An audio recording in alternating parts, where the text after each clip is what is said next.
Mucho se ha hablado del virus, hay cuestiones de cómo se transmite, de qué tenemos que hacer para cuidarnos, de las cepas que hay, de las vacunas, pero muy pocas veces se habló de qué relación hay entre esta pandemia, por ejemplo, y la naturaleza, o la relación que el hombre tiene con la naturaleza. Así que por eso los invito a que me acompañen a ver una presentación para que podamos ver todas las evidencias que hay sobre este tema y generar alguna discusión al respecto.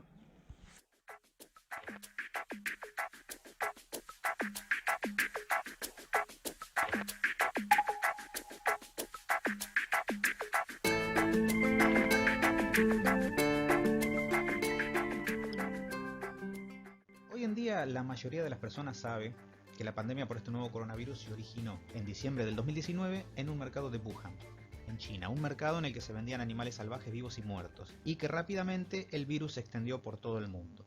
Sin embargo, son pocos los que entienden la razón de por qué esto ocurrió. La mayoría de las personas se sintieron, y aún hoy día se siguen sintiendo muy desconcertadas, lo que fue llevando a que surgieran las ideas más disparatadas para tratar de explicar el origen, la mayoría de las cuales estaban fundamentadas en distintos tipos de creencias y no en evidencia científica. Curiosamente, la ciencia tiene respuestas para esto, y de hecho ya había predicho que esto iba a pasar. En esta presentación, el objetivo es tratar de entender cuál es el origen de la pandemia, cuáles son las causas que llevaron a que esto ocurra. Todo lo que comentaré está basado en este libro, Contagio: la evolución de las pandemias, de David Quammen. Un libro que recomiendo fuertemente que lo lean, ya que además de brindar una explicación detallada de todas las pandemias que ocurrieron hasta el presente, tiene el mérito extra de haber predicho la actual pandemia. El libro fue publicado en el año 2012 y allí se predice prácticamente todo: el surgimiento de un virus proveniente de un murciélago, la conexión con un mercado en China e incluso el hecho de que se trate de un coronavirus. Pero vamos por parte. Mencionamos virus, mencionamos murciélagos. Cuando hablamos de virus, estamos hablando de virus zoonóticos. ¿Qué son virus zoonóticos? Son virus que pertenecen a especies de animales y que en algún momento pasan al humano. Es decir, son virus que no están adaptados al ser humano. Por eso es tan grave lo que causan cuando nos infectamos con esos virus. Y generalmente la gran mayoría de esos virus provienen de especies de mamíferos. ¿Por qué? Porque justamente nosotros somos también mamíferos y de esa manera compartimos más caracteres que hacen que el virus más rápidamente pueda adaptarse. Ahora bien, dentro de los mamíferos, curiosamente, los que más virus zoonóticos tienen son los murciélagos. Aunque los orígenes son muy diversos, una gran proporción de todos los nuevos virus que tenemos los humanos vienen saltando desde los murciélagos. Algunos son conocidos, otros no tanto, pero son muchos. Esto nos lleva a preguntarnos ¿por qué? ¿Qué hace que los murciélagos tengan esta capacidad de tener tantos virus y de que puedan transmitírselos a los humanos? Para eso hay varias causas que tenemos que tener en cuenta. En principio está la diversidad, es decir, los quirópteros, que son el orden al que pertenecen los murciélagos, tienen 1116 especies. Eso representa el 25% de todas las especies de mamíferos. Uno de cada 4 especies de mamíferos son murciélagos. Y cada especie tiene su o sus propios virus específicos. En este gráfico eso se ve claramente cuando se grafica el porcentaje de especies de mamíferos versus el porcentaje de especies de virus zoonóticos que tienen. Se ve que hay una correlación en la cual a medida que aumenta el número de mamíferos aumenta el número de virus que tiene. Así los murciélagos tienen un número muy alto que solo es superado por los roedores, que también ya saben a esta altura que tienen montones de virus que también los transmiten a los humanos.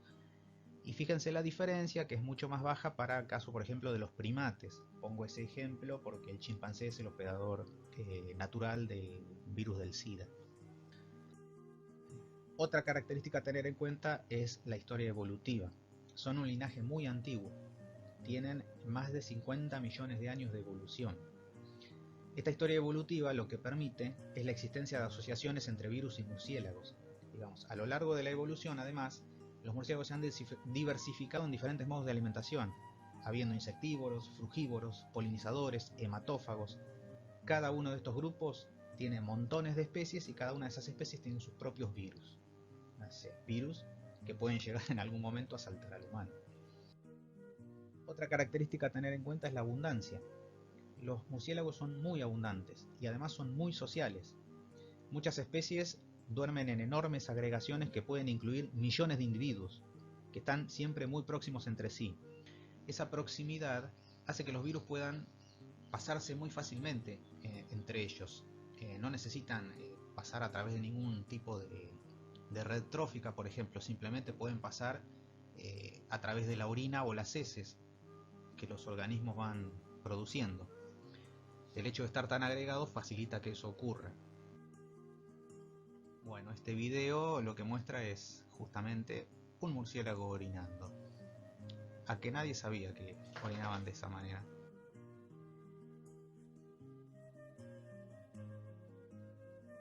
Otra característica que tienen es el vuelo. Son el único mamífero que vuela. Los murciélagos pueden desplazarse enormes distancias, ya sea tanto migraciones estacionales, por ejemplo cuando pasan en verano de una zona a invierno en otra, que eso se da muy comúnmente en algunas especies insectívoras. Pueden llegar a recorrer hasta 3.300 kilómetros, para tener una idea de la distancia. O en migraciones diarias para alimentarse. Digamos, los murciélagos frugívoros que hay en África y en Asia recorren docenas de kilómetros cada noche para alimentarse, solo en una noche. Durante estas migraciones lo que hacen es transportar el virus por diferentes lugares, o sea, es un modo más de dispersión del virus que tienen.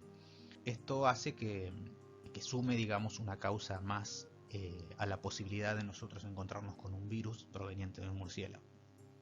Otra característica es la longevidad. Los murciélagos pueden vivir muchos años, hasta 20 años. La posibilidad de vivir tantos años aumenta la probabilidad de pasar virus también. Y otra característica es que tienen un sistema inmunológico con una resistencia natural muy alta a muchos de los virus. A ellos el virus no les hace nada. Están perfectamente adaptados. Pero cuando ese virus salta de ellos a otro organismo, al otro organismo sí lo puede afectar, como es el caso de lo que nos pasa a nosotros. Todas estas razones que vine mencionando hasta ahora son las que permiten explicar por qué hay una prevalencia tan alta de virus zoonóticos en estos organismos.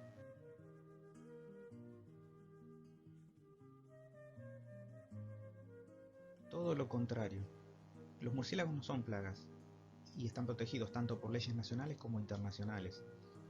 Esto es porque cada noche un solo individuo puede llegar a comer la mitad de su peso en insectos. De esta manera lo que hacen es prestar un servicio ecosistémico irreemplazable para poder controlar algunas plagas que afectan plantaciones de maíz, tomate, tabaco, manzana, pera. Los murciélagos, además de consumir polillas, mosquitos, moscas o escarabajos, tienen algunas especies que son clave también en la polinización. Y además, como solo comen de noche, no afectan ni a las abejas ni a las mariposas, que son diurnas. Todo eso habla de que son un animal importantísimo para la supervivencia humana. Por lo tanto, tenemos que buscar otro candidato. ¿Se les ocurre alguno? Vamos a concentrarnos ahora en otra especie, que sí ha variado mucho a lo largo de los años. Homo sapiens, nosotros. Como se puede ver en este gráfico, que muestra el crecimiento poblacional desde hace 10.000 años hasta el presente, el crecimiento de la población humana fue exponencial. A partir del siglo XIV ya tenemos la primera pandemia, podríamos decir, aunque en realidad no todo el mundo era conocido en ese momento, que fue la peste negra o peste bubónica, que se trató de una bacteria y no de un virus, pero justamente en una época en la cual no había antibióticos, así que provocó una mortalidad enorme, haciendo que mate, digamos, a un tercio de la población europea. Esto es la primera evidencia que nos hace pensar en una relación entre pandemia y crecimiento poblacional. Si seguimos la evolución en el tiempo, volvemos a tener la explosión del virus machupo, que también produjo una mortalidad enorme, el Marburgo, ébola, sida, la gripe aviar, que si bien no llegó a ser pandemia, tuvo un brote importante que se controló hace poco tiempo, el virus Nipah, el SARS, la gripe porcina. Muchos de de ustedes se deben acordar de esa, fue hace muy poco, y actualmente el COVID-19. Como puede verse, a partir de que esa curva se convierte en exponencial, empieza a haber cada vez más frecuencia de virus zoonóticos que pasan al humano, en algunos casos generando pandemias, en otras epidemias más locales. Este crecimiento poblacional lo podemos vincular directamente con la ocupación que hacemos del planeta.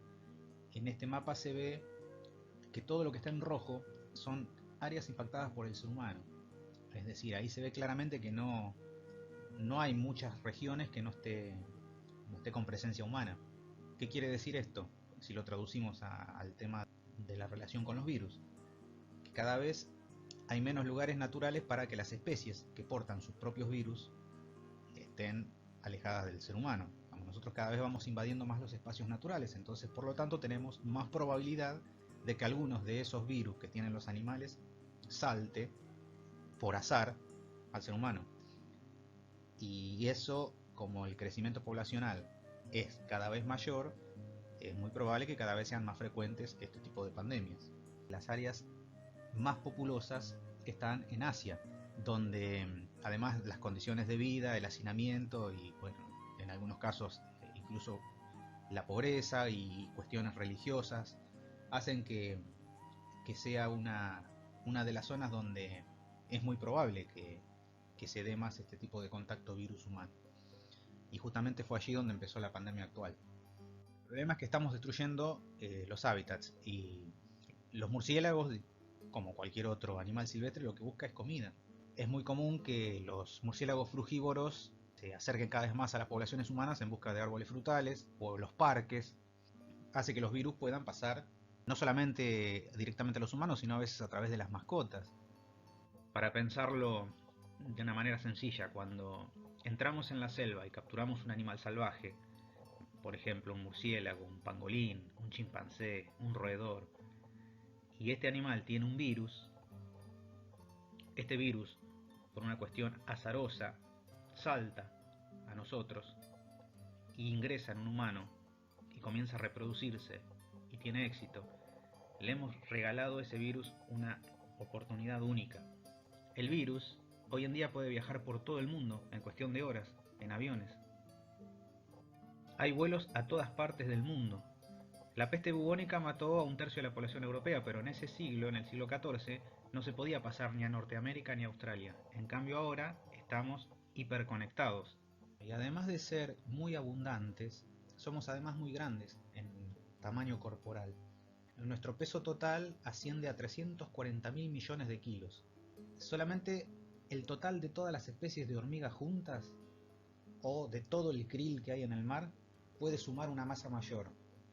Pero hay que tener en cuenta que esos son grupos donde hay montones de especies distintas. Nosotros somos una sola especie, ni siquiera somos un grupo. Esto llevó a Edward Wilson, un biólogo evolutivo, a decir que cuando Homo sapiens superó la cifra de 6.000 millones, es posible que ya hubiéramos excedido unas 100 veces la biomasa de cualquier especie animal de gran tamaño que haya existido jamás sobre la Tierra. Estamos como un poco excedidos, tanto desde la biomasa como desde la abundancia. Esto suma a que cada vez haya menos espacio para las especies silvestres, que lo vamos ocupando nosotros, lo que aumenta la probabilidad de contacto y por lo tanto la probabilidad de que los virus salten en algún momento a nosotros.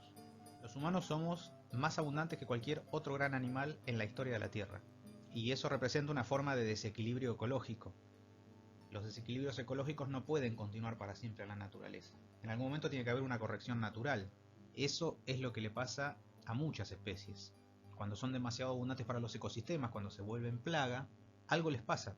O se quedan sin comida, o surgen nuevos depredadores que se alimentan de ellos, o surgen pandemias virales que las terminan derrumbando. Ejemplos de contagios directos hay muchísimos. Por ejemplo, el caso de una turista holandesa que murió a causa del virus Marburgo al regreso de unas vacaciones en las que había ido de excursión a una cueva de Uganda, en África. O el caso de los recolectores de savia de palmera datilera en Bangladesh, en India. Estos recolectores lo que hacen es sangrar el árbol para que gotee las savia a un balde que colocan a distintas alturas de los árboles. durante la noche. Al otro día recogen la savia que obtuvieron. El problema es que durante la noche esta misma savia es muy apreciada por una especie de murciélago frugívoro. Y se ha encontrado caso de contagio directo porque el murciélago, a través de la orina, directamente infectó los baldes donde estaba la savia, y al otro día la gente directamente se tomó savia con virus, digamos. O el caso de los mercados asiáticos, donde se consume todo tipo de animal silvestre, que fue el caso del salto actual del coronavirus nuevo que provocó la pandemia actual. Hasta acá he tratado de explicar el origen de la pandemia, las causas de por qué se produce una pandemia. Ahora bien, otra pregunta que la gente se hace es: ¿cuándo va a terminar esta pandemia actual? ¿Con la vacuna ya está todo solucionado? ¿Se va a poder volver a la normalidad? Para eso tenemos que entender ahora cómo funcionan los mecanismos de evolución. Si bien los virus no se consideran seres vivos, pueden evolucionar de manera darwiniana como lo hacen los seres vivos. Y en particular los coronavirus, que son virus de ARN, y por esa razón tienen una tasa muy alta de mutación. Estas mutaciones ocurren al azar. Entre más grande es una población, más probable es que tenga un virus con una mutación al azar en particular, dado que tienen un ciclo de reproducción muy rápido. Estas mutaciones, que están ocurriendo desde el origen del virus en Wuhan, van dando lugar a una enorme diversidad. Algunas de estas mutaciones, las que ocurrieron en las variantes que acá coloqué con color rojo, son más preocupantes que otras, dado que están permitiendo una mayor capacidad de infección del virus, como son las variantes británica, que tiene un índice de mortalidad más alto, la de Manaos, que tiene capacidad de reinfección, o la de Sudáfrica, que podría llegar a permitir que el virus eluda alguno de los anticuerpos que se producen con las vacunas. De estas tres variantes que son de preocupación mayor, dos ya las tenemos en nuestro país al día de hoy, que es abril de 2021. La sudafricana en este momento todavía no ha llegado, pero se espera que llegue. Actualmente las variantes que tenemos ocurren en distintas proporciones en diferentes partes del mundo, como se ve en este gráfico, que son variaciones de las distintas mutaciones. Esta variabilidad del virus es la materia sobre la que va a actuar o actúa la selección natural. ¿De qué manera actúa la selección natural? Hasta el momento no hemos ejercido demasiada presión al virus, no ha estado sometido fuertemente a selección natural. A partir de que empezamos a vacunarnos, ahí sí estamos brindando una presión de selección. Lo que estamos haciendo es que la vacuna probablemente elimine a la mayoría de las variantes, y por esa misma razón, y por lo que conocemos sobre evolución, también por mutaciones al azar es probable que surjan otras que sean resistentes a la vacuna. Y entonces ahí, lejos de que esto se termine, va a empezar una carrera para encontrar cada vez vacunas mejores y nuevas, y la historia va a seguir continuamente de esta manera. Pero es algo que ya lo estamos haciendo con la gripe.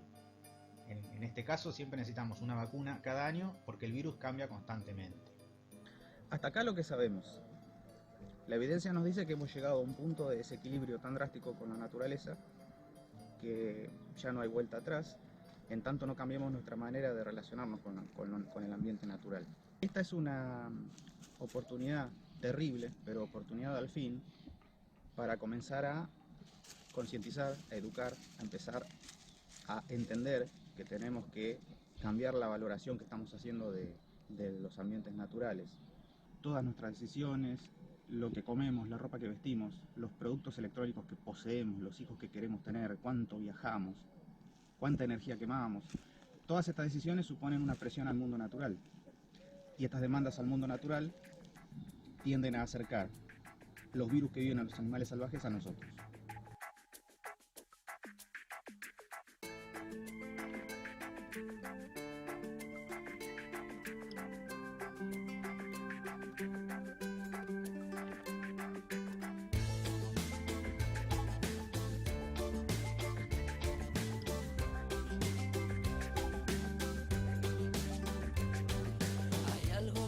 Sonando, seguro que ya lo oías.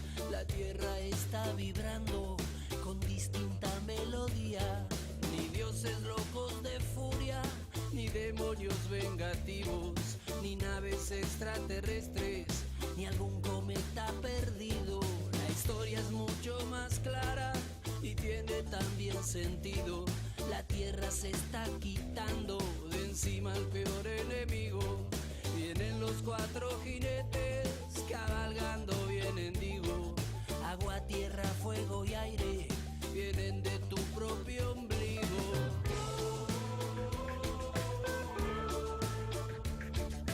Cosas de la civilización.